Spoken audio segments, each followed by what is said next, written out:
Alright, so today we are going to talk about an important part of a plant's life that we have not really discussed before in school. And it's going a little bit deeper into science. And as you see, I have, what do I have here? I have leaves and a stem.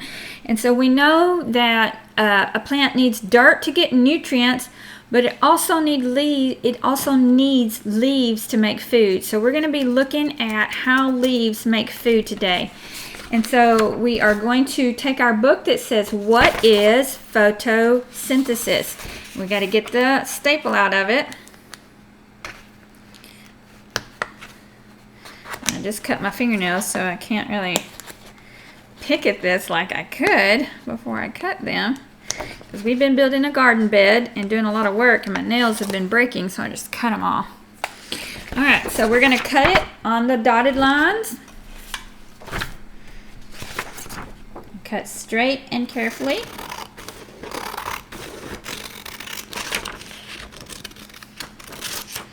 Okay. Then we're going to cut the next page.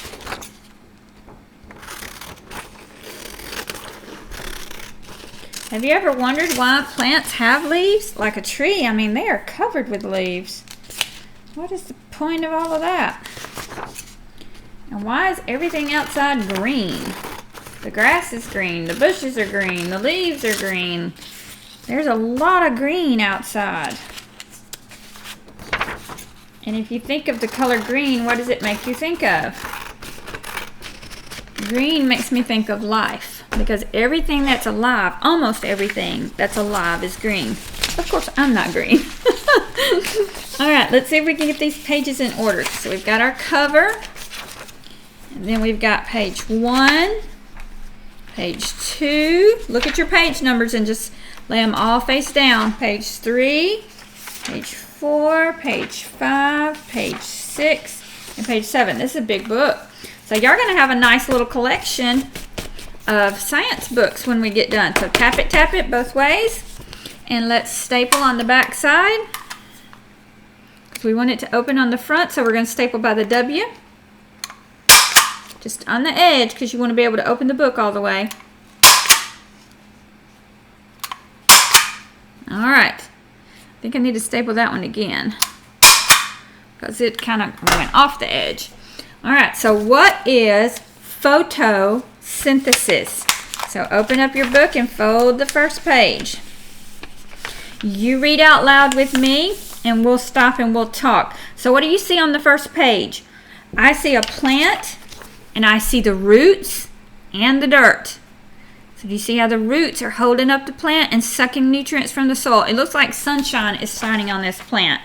Did you know that plants can make food? I wish I could make my own food. I mean, I can cook my own food, but inside my body I can't do it. They can do this through a process called, say it with me, photosynthesis.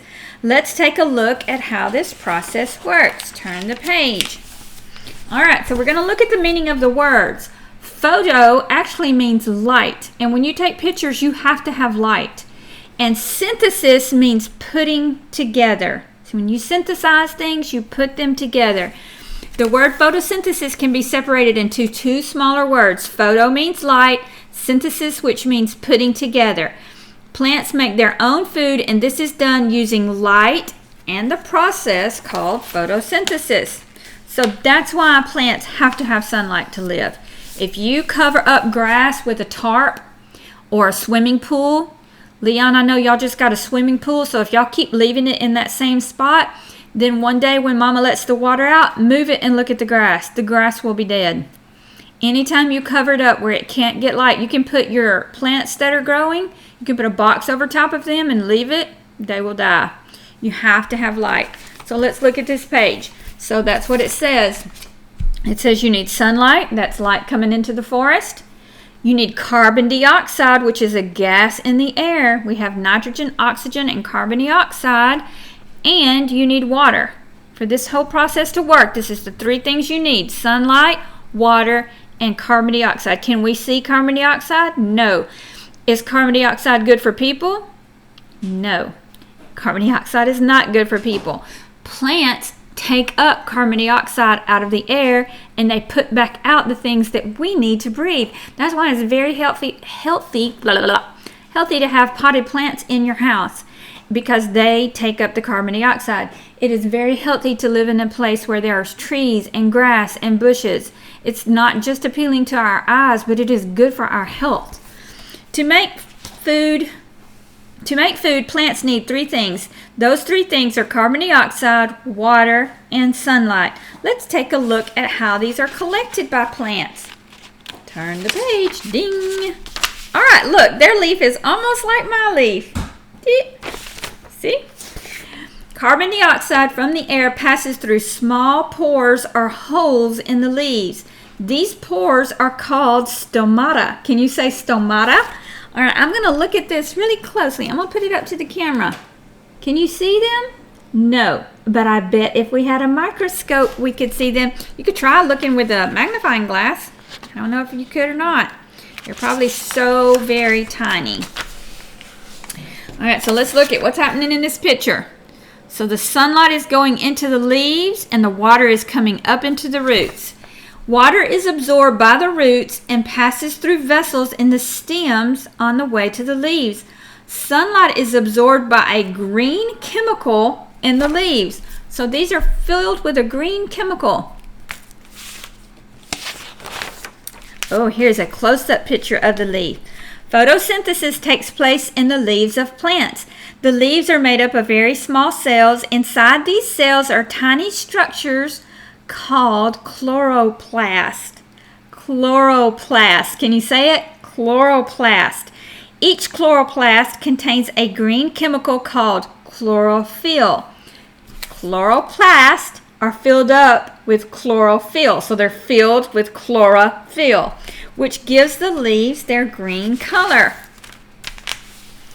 Chlorophyll absorbs the sun's energy. Okay, when the sunshine is coming down, what do we feel? Heat, but it's not just heat. It is actually energy.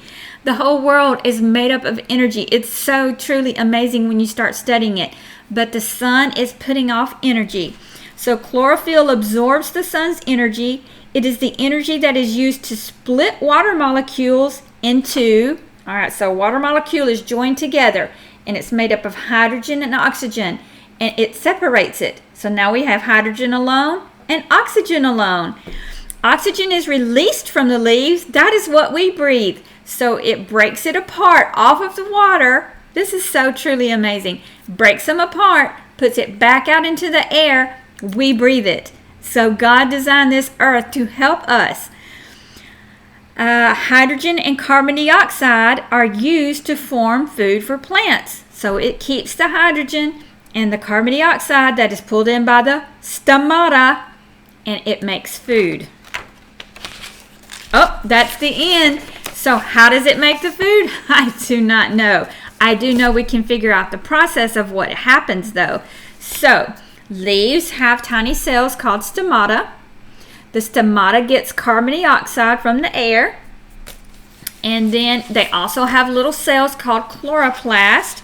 Those cells are filled with chlorophyll. And the chloroplast takes apart the water molecules, which are hydrogen and oxygen.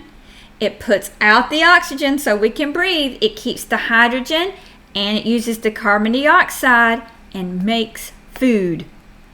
It makes food. So the roots do not actually pull up food for the plant, but they pull up minerals and nutrients that are needed to help make the food. It's amazing.